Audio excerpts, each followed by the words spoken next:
Em nome do Pai, do Filho e do Espírito Santo. Amém. Ave Maria, cheia de graça, o Senhor é convosco. Bendita sois vós entre as mulheres, e bendito é o fruto do vosso ventre, Jesus.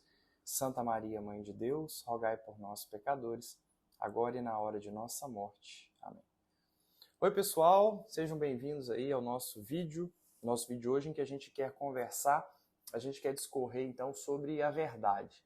A gente sempre aqui no canal defendeu e defende a existência dessa verdade, mas nós vamos discutir um pouco então esse assunto, que é um assunto extremamente longo, né? Você tem toda a parte da teoria do conhecimento, da epistemologia, né? Que vai estudar aí, né, a capacidade, né, os limites do conhecimento humano, da capacidade de conhecimento, né, do conhecer do ser humano, e como houve uma ação diabólica, né, digamos assim, desde há muito tempo, em relação à nossa capacidade de conhecer a verdade. Como isso também tem implicações na nossa vida prática, né? No nosso dia a dia e na própria sociedade que a gente vive. Isso é bastante complicado, né? A gente quer desfazer algumas confusões desse mundo moderno em que nós vivemos. Antes de mais nada, né? Ajude a gente a evangelizar, faça uma lista de transmissão, se possível, envie aí para os seus colegas, para os seus amigos, nos seus grupos, né? E nos ajude a propagar, então, essa mensagem, porque você é o nosso único divulgador, o nosso único patrocinador, o nosso único amigo aí que faz essa mensagem chegar a mais pessoas. Pois bem, eu começo, então, aqui com uma passagem da Bíblia no livro de João, no capítulo 18, no versículo 37. A conversa entre Pilatos e Jesus. Pilatos lhe disse: então tu és rei? Respondeu Jesus: tu dizes, eu sou rei. Para isso nasci, para isso vim ao mundo, para dar testemunho da verdade. Quem é da verdade, escuta a minha voz. Disse-lhe Pilatos: o que é a verdade? Então Pôncio Pilatos aqui, ele questiona, né? Jesus diz que dá testemunho da verdade, e quem é da verdade escuta aquilo que ele diz, escuta a voz dele. Mas Pôncio Pilatos, então, questiona, né, o que é, né, a verdade. Pois bem, há muito tempo atrás nós temos estudos, né, a filosofia sempre teve uma tara muito grande por entender como o ser humano pode fazer a experiência de conhecer. Né? Isso, em muitos aspectos, continua sendo também para nós um mistério. Né? Primeiro, o que é o conhecimento? É uma pergunta, digamos assim, talvez até mesmo sem resposta. E, além disso, né, os limites, a capacidade desse ser humano de conhecer alguma coisa, de saber a verdade sobre uma determinada situação. Pois bem, nessa busca, nesse inteirinho, nós temos duas relações aqui que são extremamente importantes e que as consequências daquilo que se desenvolveu na epistemologia, na teoria do conhecimento, tem relação tanto com a religião, né, de um modo geral, quanto o conhecimento metafísico, a capacidade de conhecer a Deus, assim também como a própria ciência. Né? E nós vamos ver, então, como houve uma repercussão muito grande a partir, né, dos estudos de muitos filósofos ao longo do tempo. Claro que a gente vai fazer apenas um pequeno resumo de tudo que se passou, mas a gente quer trazer alguns aspectos importantes dessa relação. Pois bem, nós temos a nossa capacidade o ser humano tem a capacidade de conhecimento. Isso foi discutido ao longo do tempo, como isso se dava. Né? Nós temos, então, um determinado sujeito, nós temos um determinado objeto. Sujeito, então, é aquele que analisa, e objeto é aquele que é analisado. Então, quando nós vamos buscar conhecer alguma coisa, a gente vai fazer a análise, então, nós, enquanto sujeito, faremos, então, a análise daquele objeto. E aí, tudo aquilo que for característica daquele objeto, né, vai chegar até nós, e nós vamos, então, conhecendo. Né? Você analisa, por exemplo, uma cadeira, você vai ver a cor da cadeira, você vai ver a forma da cadeira, você vai ver quantos pés ela tem, e assim sucessivamente você faz essa experiência. Na antiguidade antiga, era mais ou menos assim que se conhecia. né, que se acreditava que se daria então o conhecimento? Através dessa questão intuitiva mesmo. Quando eu falo intuição, né, as pessoas muitas vezes não sabem do que se trata intuição no sentido filosófico, mas dessa capacidade que nós temos muitas vezes de, através dos nossos sentidos, através da presença, nós captarmos as informações voltadas às informações daquele determinado objeto. Então você entra em contato com aquele objeto, os seus sentidos, olhos, ouvidos, tato, enfim, muitas vezes também o paladar, né? Os seus sentidos vão captar aquela informação e vão chegar até você, até as potências aí da sua alma, e você vai fazer essa experiência. Pois bem, com o passar do tempo, aí você tem, né, após isso você tem, no tempo de Aristóteles, por exemplo, né, ele chama mais atenção para as ciências naturais, e aí você vai fazer, então, né, o cientista, enfim, a pessoa que está com uma determinada investigação, vai conhecer, então, dessa maneira presencial, dessa maneira intuitiva, através dos sentidos. Mas acontece que há um grande, né? Depois você tem a escolástica vai confirmar muito, né? Aquilo que se diz aquilo que aconteceu na antiguidade clássica. Mas você tem um rompimento, né, ali com Descartes, né? Que ele vai colocar em dúvida o observador, né? Vai trazer toda desculpa, aquela questão do cogito ergo sum e vai questionar então o observador. Em que sentido? Será que este observador ele vai ser capaz mesmo, realmente capaz, de conhecer então aquele objeto? Né? Vai ser mesmo capaz de fazer a experiência, de saber alguma coisa sobre aquele determinado objeto?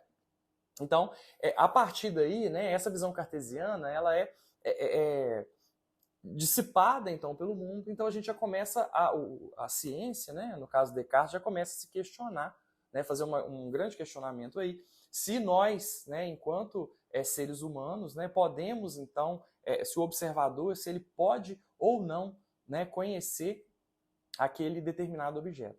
E aí isso já começa uma bagunça, começa uma briga, depois então, e assim, as consequências disso, né, acabam que são bastante profundas. E a gente muitas vezes não percebe isso. Quando você vai escrever, hoje em dia, né, você vai escrever um artigo científico, por exemplo, por causa mesmo dessa questão de Descartes, ou quando você vai escrever uma redação para o Enem, que seja, você percebe que você não deve usar, você é aconselhado a não utilizar a segunda pessoa do plural, né? Você não vai usar, desculpe, a primeira pessoa do plural e nem a primeira pessoa do singular. Então você não deve usar nós e nem deve usar eu. Por quê? Porque esse eu, né, assim ensinou Descartes, né, ele como observador, como a gente disse, ele como sujeito, ele é parcial, ele não é imparcial.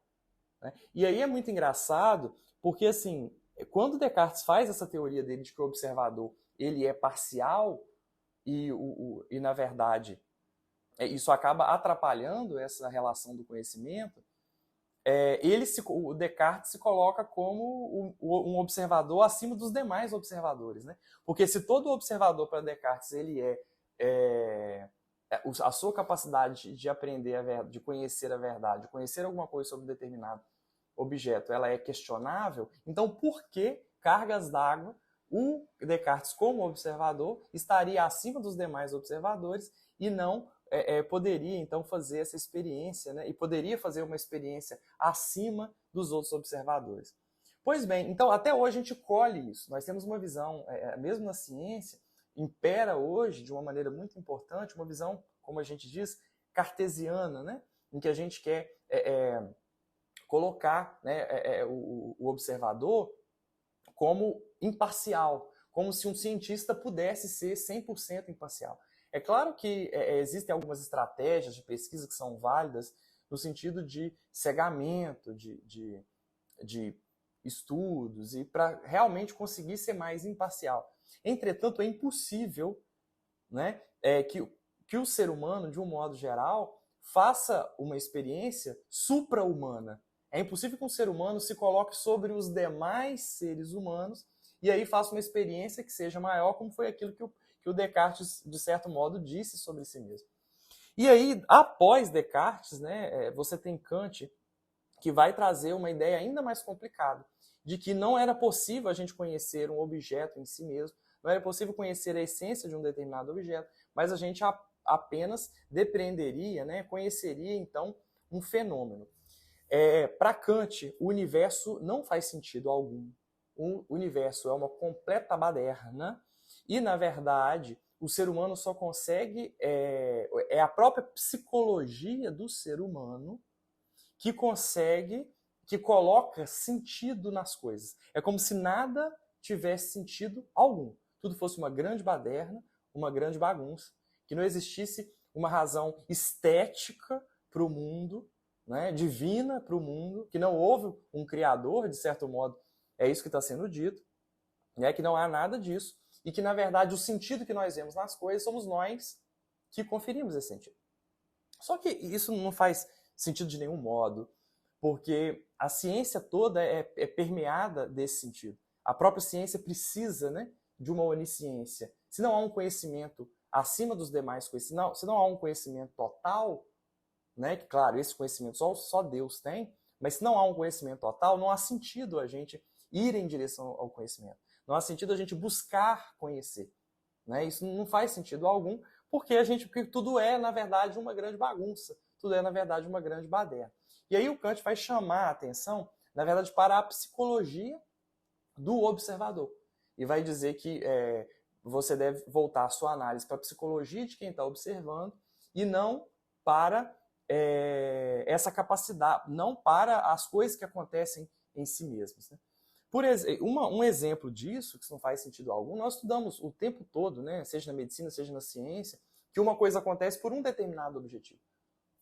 Você pode ver, por exemplo, né, você tem o paciente precisa, uma pessoa perde sangue, aí você tem o corpo faz uma vasoconstrição com o objetivo de aumentar a pressão do paciente, por exemplo.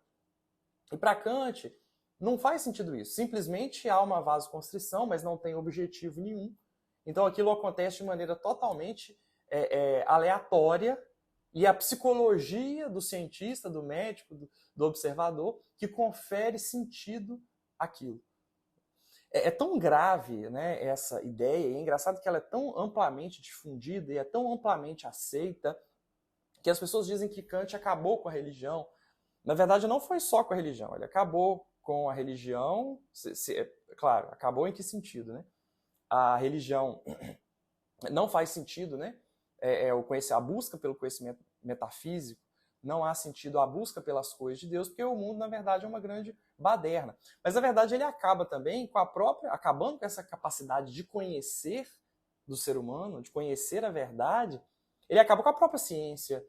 Porque se não há a capacidade de conhecer um determinado objeto, mas apenas a psicologia, se tudo é, na verdade, uma grande baderna, uma grande bagunça, por que nós iríamos, então, cultivar a ciência? Qual seria o motivo de estudar se, quando nós estudamos, quando nós pesquisamos, nós só conhecemos apenas, nós precisamos voltar apenas para a psicologia do observador? Tem uma frase do Chuon muito interessante, né? Que é até o sentido de lógica, né? E lógica, a gente utiliza lógica o tempo inteiro. É uma coisa impressionante, ela faz parte da nossa própria vida, né? Da nossa própria capacidade de sobreviver nesse universo. Um dia eu estava no aeroporto com um amigo e o filho tinha apenas 3 aninhos. Aquilo me chamou bastante atenção. E um menino muito inteligente, tinha um carro e a gente estava num andar bem, não era segundo, terceiro andar, alguma coisa assim, e todas as passagens eram muito bem fechadas. Então, num dado momento, o menino de 3 anos vira para o pai e diz: papai, como que eles subiram com esse carro aqui? Porque era elevado e todas as passagens eram fechadas. E o pai riu, virou para ele e falou assim: meu filho, eu sinceramente não sei. Pois bem, o menino tinha apenas 3 anos e claro que ele precisa aprender muito, né? O seu aparelho cognitivo, tudo ainda há um processo de formação grande aí para ele compreender melhor as coisas, mas de certo modo esse menino, ainda que parcialmente, já estava inserido no mundo da lógica. Se estamos num lugar mais elevado, se os lugares são todos menores do que o carro, e se não há escada, né, uma escada, uma rampa capaz desse carro passar por essa rampa, como o carro subiu?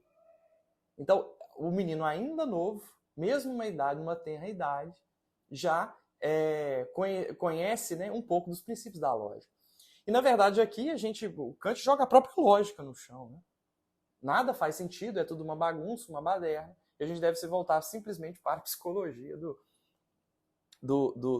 de quem analisa, do observador. É engraçado que essas ideias, apesar de muito loucas, no fim das contas, elas acabam tendo uma influência muito grande. E daqui saem outras tantas ideias mais danosas ainda. E isso faz uma transformação, isso faz uma mudança no mundo muito grande, de uma maneira certamente muito negativa. Tem uma frase do Schuon muito interessante, né, exemplificando bem isso que acontece em Kant, que é o seguinte: não basta crer em Deus, é preciso acreditar também no diabo. Em nosso tempo, o diabo substitui a lógica por uma falsa psicologia. E é justamente isso que o Kant fez. Acabou com a lógica, acabou com a ciência, acabou, entre aspas, com a religião e colocou no lugar uma falsa psicologia. Quando eu digo psicologia aqui, eu me refiro, né, ele se refere aqui certamente, à psicologia, a essa ideia de que nós devemos nos voltar não para o objeto em si, não para aquilo que acontece, porque o mundo é uma grande baderna, nada faz sentido, né, os fenômenos que acontecem as coisas que acontecem são totalmente aleatórias, mas simplesmente analisar a psicologia daquele que observa. Né? Você vê que há, depois da escolástica, aí começa em Descartes, uma grande ação contra a capacidade de conhecimento do ser humano. E sempre há uma tara muito grande na filosofia por saber até quando um determinado ser humano pode conhecer deter, né, um determinado conhecimento. Então pensou-se, trabalhou-se isso durante muito tempo, querendo saber quais são os limites do conhecimento humano e até onde o ser humano, então, pode conhecer. Mas nós, quem assistiu aquela primeira aula do nosso curso, aqui, sobre Introdução à Vida Intelectual, pôde perceber ali, né, quando a gente falava, né, de uma maneira mais profunda, sobre aquelas duas vias que a gente tem, né? A pneuma e a noesis, né? A via pneumática e a via noética, na busca pelo conhecimento, em que na via pneumática esse conhecimento é infundido em mim, e aí a gente falava sobre o profeta judeu, em que a verdade, né, vai sendo então inserida nele, né, vai sendo apresentada a ele. E nós falávamos também sobre o filósofo grego que ia em direção a essa mesma verdade, e aí seria a outra via, né, que seria através do intelecto, né, do estudo, enfim, para também chegar a este conhecimento dessa mesma verdade.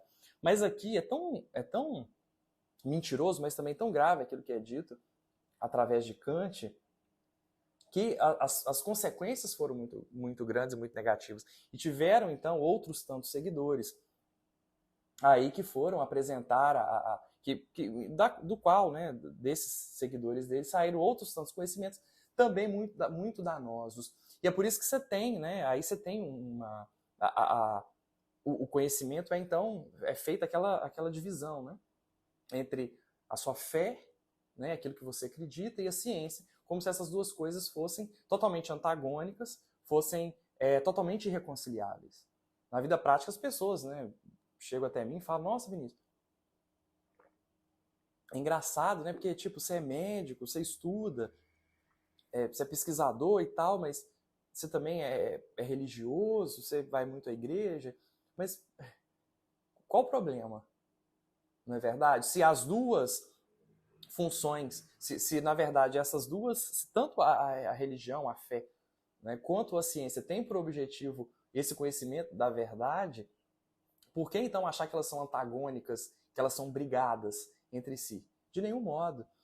São Tomás fala, né, para ele a própria trazendo, né, para vocês uma coisa curiosa, né? Por exemplo, essa dicotomia, né, entre fé e razão. As pessoas perguntam muito, muito, muito isso, né? Às vezes eu abro caixinha, os outros... E esse conflito entre fé e razão, não sei o quê. Na verdade, não há... Fé e razão são simplesmente duas potências do ser humano. Simplesmente isso.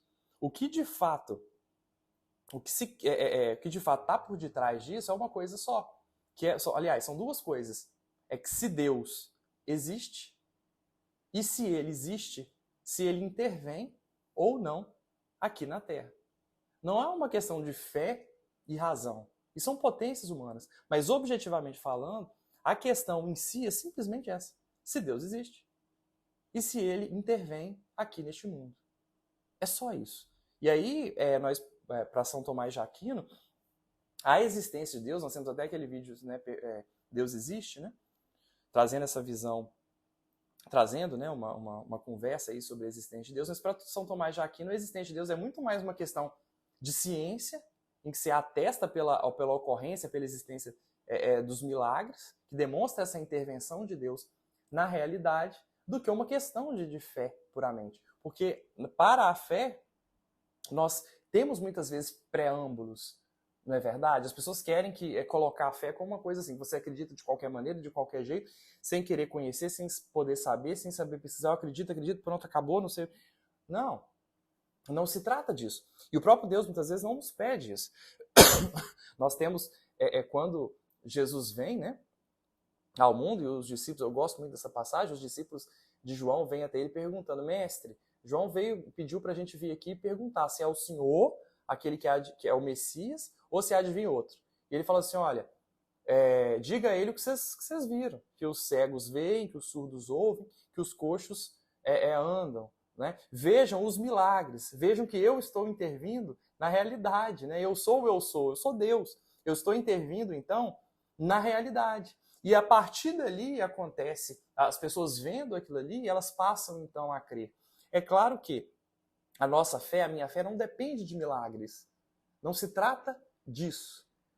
Né? Mas a gente pode perceber que muitas e muitas conversões se dão nessa questão do milagre, na intervenção de Deus na vida daquela pessoa. Porque, por primeiro, é Deus que vai atrás daquela pessoa. Isso precisa ficar muito bem dito, muito claro.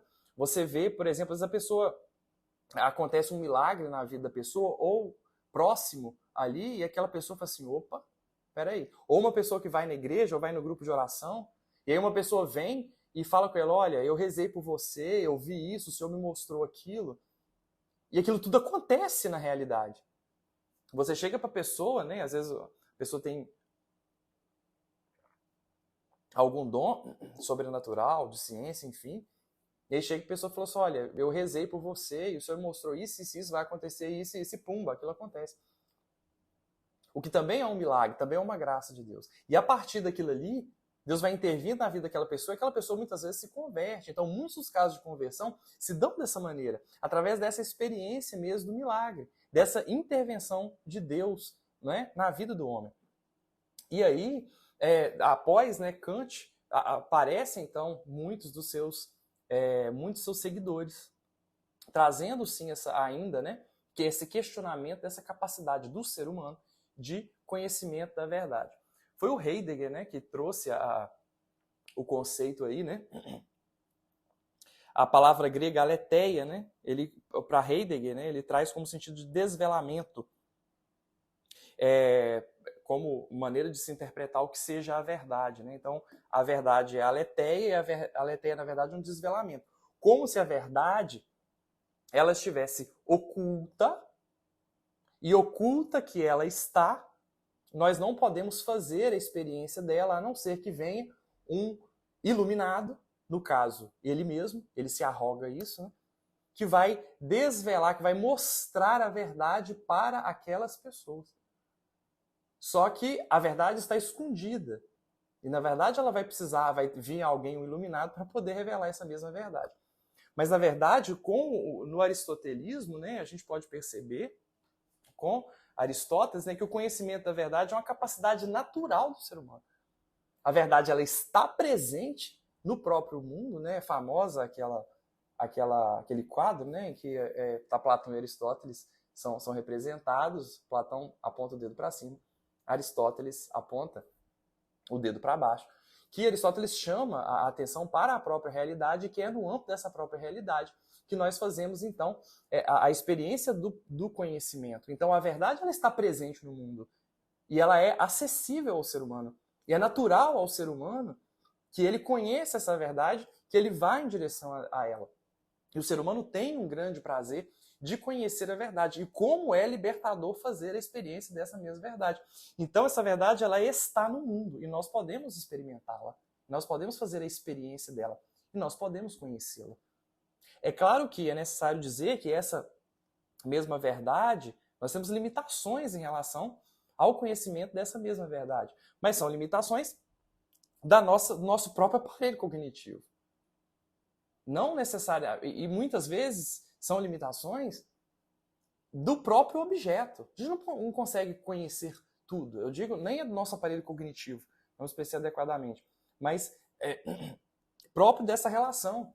Quando nós temos uma relação sujeito-objeto, quando um determinado observador se põe a observar um sujeito, se põe a observar um determinado objeto, existem limitações do sujeito, mas existem limitações também do objeto. Eu tenho uma cadeira aqui na minha frente, vocês não veem, mas tem. Eu vejo a cadeira de frente, mas eu não consigo ver a cadeira de frente e de costas. Por quê? Porque eu não estou aqui e estou lá ao mesmo tempo. Isso é impossível. Os meus olhos não conseguem ver a frente e atrás. Mas a própria cadeira não consegue mostrar para mim a frente e as costas ao mesmo tempo. Então, há limitações existem limitações em relação ao observador, em relação a mim, no caso, mas existem limitações em relação ao objeto, em relação à própria cadeira, que não se mostra de frente e de costas ao mesmo tempo. Então, é próprio do ser humano. Agora, nós não temos uma experiência supra-humana, sobre-humana. A única experiência que nós temos é o próprio Deus, que é o único que sabe tudo, de absolutamente tudo. Só ele tem isso, só ele sabe tudo. Agora, as limitações são próprias do próprio ser humano e do objeto, né? Desse objeto, então, que se apresenta, então, para nós. Pois bem, a questão após, né? Esses pensadores, né? Você tem a primeira contraposição a Kant, né? Vai aparecer lá no século XVIII/XIX, né? Que é através de Edmund Husserl, que vai trazer a ideia, né? Porque para Kant não existia... se você não conhece a essência do objeto, você não conhece o objeto, você conhece apenas o fenômeno. E Husserl, né, vai fazer vai apresentar, né, a sua teoria, né, contra esse psicologismo, contra essa ideia de que seja o psicologismo do ser humano, seja o psicológico do observador, que possa, então, que deva ser estudado, que deve ser estudado, em detrimento do objeto em si, né? E a teoria que eu mais gosto, né, que eu acho que mais gosto não, mas que me parece mais verossímil é justamente sobre a teoria do conhecimento, é a contemplação amorosa, né? Em que um dado observador, um dado sujeito se coloca a observar um determinado objeto e aí se põe a receber livremente tudo aquilo que vem em relação àquele objeto. A gente pode fazer até uma comparação com os contemplativos, né? As pessoas de oração que se colocam a contemplar o Senhor Deus e vão, então, recebendo todas as informações desse mesmo Deus e aí vão se santificando. No caso da ciência, nós temos um observador que pode se colocar a observar um determinado objeto, deixando para trás, deixando para lá toda a sua parcialidade e tentando enxergar aquele objeto tal qual ele é. E ali, informações são mandadas tanto do objeto para o sujeito, quanto do sujeito em direção ao objeto.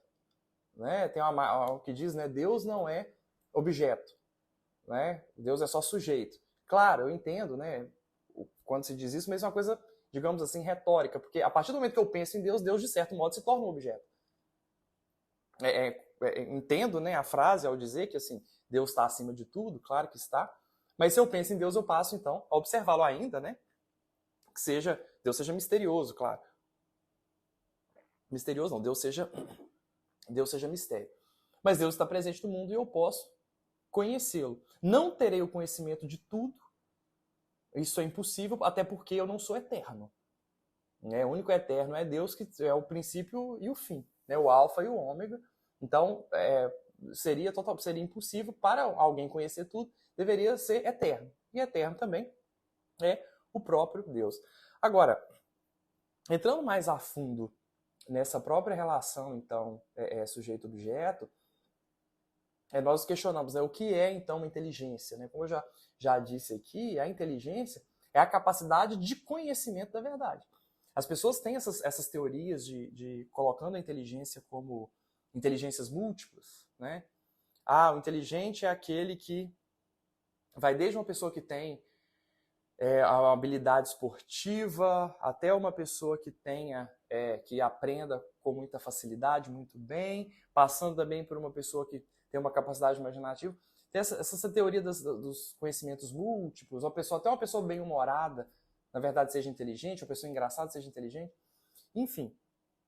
Mas, na verdade, a inteligência, ela não é uma potência, digamos assim. O que, na verdade, a inteligência é a capacidade de reconhecer a verdade, onde quer que ela esteja. Repito, que é a inteligência? É a capacidade de reconhecer a verdade, onde quer que ela esteja, nas mais variadas potências. E aí nós associamos muitas vezes o inteligente a uma pessoa com boa memória, por exemplo. A pessoa leu uma página toda e sabe aquela página toda decorada, então aquela pessoa é, na verdade, inteligente. Não se trata disso. Aquela pessoa simplesmente tem uma boa memória. Mas a memória é simplesmente uma ferramenta para se chegar ao conhecimento dessa mesma verdade. Quando, aí, né, na via noética, quando os princípios básicos de uma determinada situação, de um determinado objeto, de uma determinada operação, são expostos, e aí a pessoa acompanha, né, aquele raciocínio, vai pegando esses princípios primeiros, ela faz, então, aquilo que a gente chama de experiência da verdade. Ela percebe que aquela situação, só pode ser daquela maneira e não pode ser de nenhum modo de uma outra maneira. E a pessoa, então, tem digamos assim, uma epifania naquele momento, que aquilo se revela para ela de uma maneira fantástica. Ela diz, é claro, é isso. O caminho é isso, não pode ser de outra forma, de outra maneira. Quando as pessoas fazem essa experiência, elas muitas vezes têm o rosto dela se muda. Porque às vezes você ignora um determinado assunto, você busca uma determinada resposta sobre alguma coisa, e aí você peleja com aquilo, e você nunca chega, então, àquela resposta. Você raciocina, e você nunca chega àquela resposta. Mas aí, rapidamente, às vezes, uma pessoa faz uma determinada exposição, a pessoa capta aquilo ali, e faz, então, a experiência dessa verdade. Nós temos na nossa alma várias potências, né? Quem acompanha o canal sabe, que eu cito isso sempre. Nós temos a imaginação, nós temos a memória, nós temos a vontade. E aí, né, não coloca como potência, mas temos também o sentimento. A verdade pode estar em qualquer um desses. Não necessariamente a verdade está no raciocínio, no inteligir. Existem situações que você procura a verdade todos os dias, procurou, e você fica anos e anos e anos, você pode ficar anos e anos refletindo sobre aquele determinado assunto, e você, na verdade, não conhece a verdade sobre ele. Você intelige, pensa, passa a madrugada pensando no assunto, vira o dia, volta o dia, passa a noite, a outra noite, vira. E você não chega a raciocínio nenhum, você não chega a conclusão absolutamente nenhuma. Não adianta. E hoje, é uma grande crítica que a gente faz a essa questão da razão, né? A razão, na verdade, é uma capacidade que nós temos de ver a proporção, a relação entre o que sabemos e o que não sabemos, né? Entre a parte e o todo, né? Quando a gente utiliza a razão, a gente vê isso, porque há um todo, e muita parte desse todo é desconhecido, mas a gente às vezes conhece uma parte, e através dessa parte que a gente conhece, a gente quer levar isso para um todo. A razão, na verdade, é um acordo entre o que eu conheço e o que eu não conheço, e entre a parte e o todo de um determinado assunto. Só que há na França tem aquela estátua, né, que eu costumo dizer, né, que a razão é colocada como deusa. Como se raciocinar e pensar, a inteligência só pudesse vir dali. De nenhum modo. Às vezes, a inteligência, a verdade está na sua memória, que te mostra alguma coisa e você percebe que aquilo é verdadeiro. Pode estar na imaginação. Por mais que a imaginação possa ser louca, vez por outra você imagina alguma coisa e fala, sim, é isso. E você faz a experiência da verdade através daquela imaginação. Outras vezes, através do próprio raciocínio, você pode fazer a experiência da verdade, você raciocina uma determinada coisa e aí vai, e rapidamente, no prazo de alguns segundos, você fala, claro, é isso. Né? Então você tem essas ferramentas, as potências da sua alma para chegar, então, ao conhecimento dessa verdade. Mas a verdade pode estar em vários lugares, pode estar em várias dessas potências. Tanto na imaginação, quanto na memória, quanto na vontade, quanto no sentimento. Às vezes o sentimento que nós temos é um sentimento verdadeiro. É um sentimento que nos mostra a verdade, que nos faz ter experiência da verdade. Outras vezes não.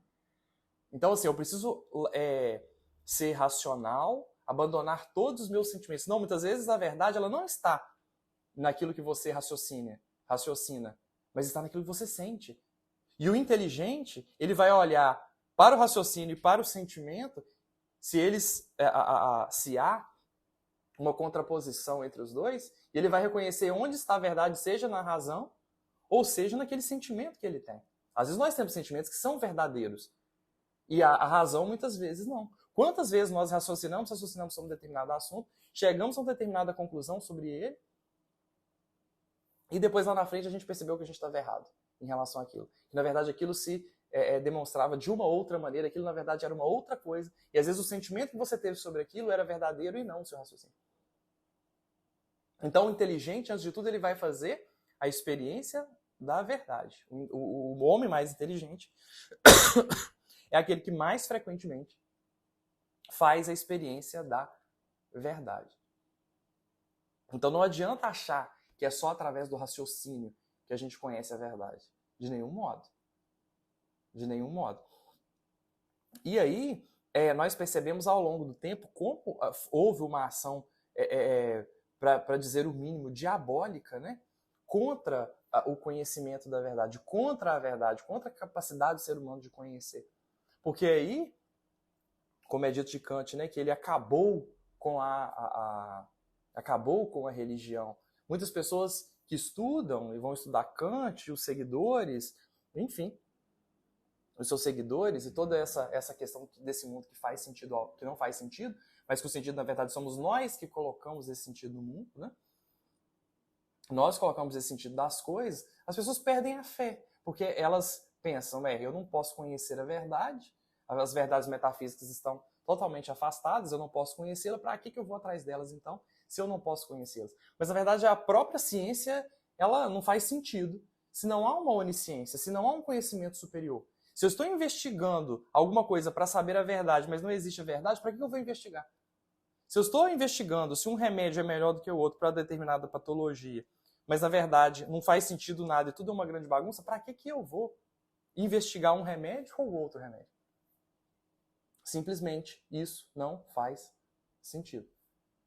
Então, você teve uma ação do mal, por assim dizer, né? Desde muito tempo, desde o tempo de Pôncio Pilatos, em que as pessoas se colocam a questionar a existência desta mesma verdade.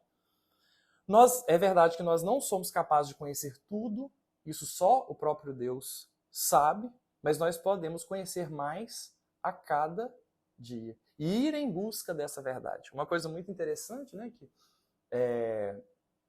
uma frase, né, não é necessariamente uma frase, mas enquanto o filósofo grego, vai em direção à verdade, o profeta não consegue escapar dela. Enquanto o filósofo raciocina, estuda, busca a verdade através do conhecimento, nós temos o profeta, como Jonas, por exemplo, o melhor exemplo talvez, vai ser perseguido por essa verdade, porque essa verdade quer que ele seja um canal. Né? É o próprio Deus que vai também, você tem o homem indo em direção a Deus, mas você tem também o próprio Deus vindo em direção ao homem. O homem indo em direção à verdade, mas a verdade vindo também em direção ao homem. E se nós formos no Evangelho de João, um pouco antes, a gente vai perceber que Jesus vai se identificar como a própria verdade. Um dos nomes do Alcorão para Deus, né, é justamente verdade. E Jesus se identifica como a verdade. Eu sou o caminho, a verdade e a vida. E isso é maravilhoso. E essa é a nossa alegria, porque o nosso Deus, ele não é uma ideia, não é uma filosofia, não é nem mesmo uma doutrina, ele é uma pessoa. E essa é a grande mensagem desse vídeo, dessa conversa nossa, neste dia de hoje, de compreendermos para a nossa paz que Deus, que Jesus é a verdade. Então, no âmbito da nossa vida espiritual, a base da nossa vida espiritual é fazer a experiência da verdade. E como eu faço a experiência da verdade? Estando, né, retornando lá a Aristóteles, né? Retornando ao mundo. Porque Deus está no mundo, Jesus está no mundo, está na Santíssima Eucaristia, está na confissão, está na missa, está na oração, está nos nossos bons relacionamentos. Nós vamos buscar Deus através disso, a presença dele através disso, as boas amizades que nos levam para Deus, por exemplo, os sacramentos da igreja, uma vida de busca por Deus, e assim sucessivamente. Deus está presente. E o próprio Jesus nos mostra isso. E o próprio Jesus é Deus agindo na realidade, entrando na realidade do homem para se mostrar. Ele mandou profeta, é verdade.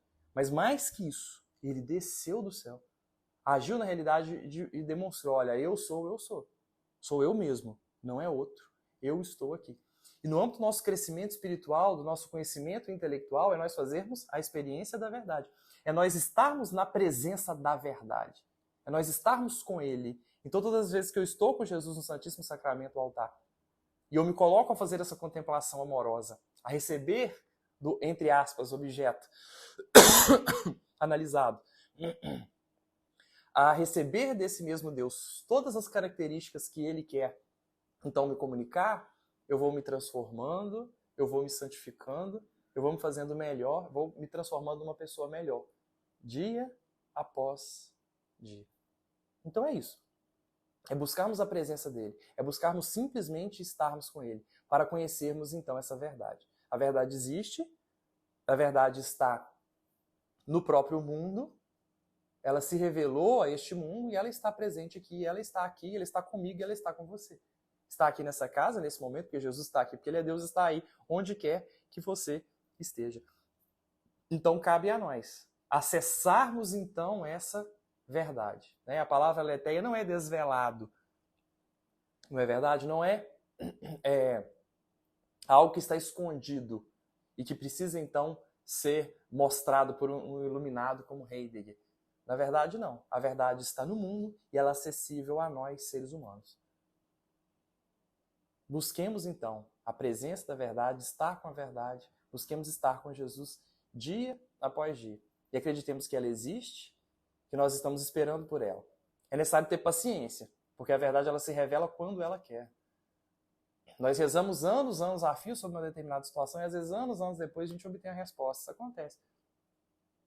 Outras vezes, rapidamente, nós pedimos a Deus e Ele nos atende, Ele nos mostra a verdade sobre aquilo. Mas é necessário ter paciência e acreditar nela. E acreditar que ela vai se mostrar, então, a cada um de nós, quando ela achar necessário. Jesus vai se mostrar a cada um de nós quando Ele achar que for a hora. Mas acreditemos na existência dela. Não duvidemos. Dia após dia, esperando por ela. É necessário paciência para que Ele possa se revelar a cada um de nós. E aí nós possamos conhecer mais e mais a cada dia. Não devemos dar atenção a este mundo que diz que a verdade é relativa. Que não há pecado, que não há certo, que não há errado, que depende do observador. Não, há uma verdade e nós vamos atrás dela. Seja como filósofo, seja como profeta. Seja raciocinando e indo em direção a Deus, recebendo, então, essa verdade que nos persegue. Eu acho que todos nós somos um pouco disso tudo. Um pouco a verdade nos persegue, um pouco nós precisamos ir em direção a ela. Glória ao Pai, ao Filho e ao Espírito Santo, como era no princípio, agora e sempre. Amém.